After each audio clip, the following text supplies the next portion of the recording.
నిప్పులాంటిది ఇది సింధూయుల మాతృభూమి సింధు తమిళ భాష హిందూ పర్షియా భాష హిందూ అంటే గాపుడు దౌర్భాగ్యుడు దొంగగాలని మురికి వాడని పర్షియాలో అర్థమే నిజం నిప్పులాంటిది ఇది సింధూయుల మాతృభూమి సింధు తమిళ భాష హిందూ పర్షియా భాష హిందూ అంటే గాపుడు దౌర్భాగ్యుడు దొంగగాలని మురికి వాడని పర్షియాలో అర్థమే పర్షియన్లు సాక్షరం హాని పలికనని అబద్ధమే సింధుని హింయానాని ననే ఆర్యుల క్రమం వాదమే నిజం నిప్పులాంటిది సింధూయుల మాతృభూమి సింధు తమిళ భాష హిందూ పర్షియా భాష హిందూ అంటే రాపుడు దౌర్భాగ్యుడు దొంగగాలని మురికి వాడని పర్షియాలో అర్థమే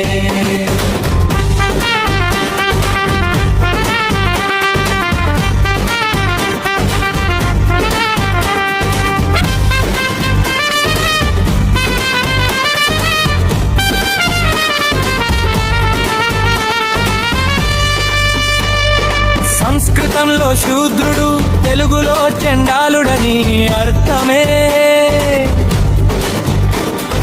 హింసలు మోసాలు చేసే వారిని శూద్రులు అంటారే ఆర్యులు భారతీయులను శూద్ర జాతి అని పిలిచేనే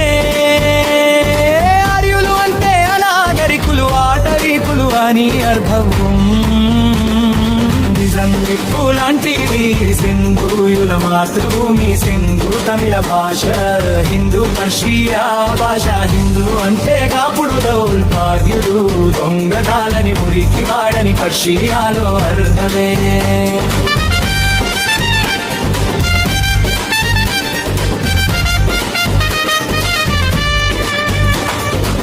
ఆర్యన్ పేరున ఇరాన్ దేశం నామకరణం చేసెను ఇరాన్ అనగార్యుల భూమి స్థానం అర్థమే ఫ్రాన్సీ గ్రీకులు పర్షియాని పేరు మార్చెను ఇదే నిజ చరిత్ర పార్సీ కంధనుల వాబూగం నిజం నిప్పులాంటిది సింధూయుల మాతృభూమి సింధు తమిళ భాష హిందూ పర్షియా భాష హిందూ అంటే కాపుడు దౌర్భాగ్యుడు దొంగగాలని మురికి వాడని పర్షియాలో అర్థమే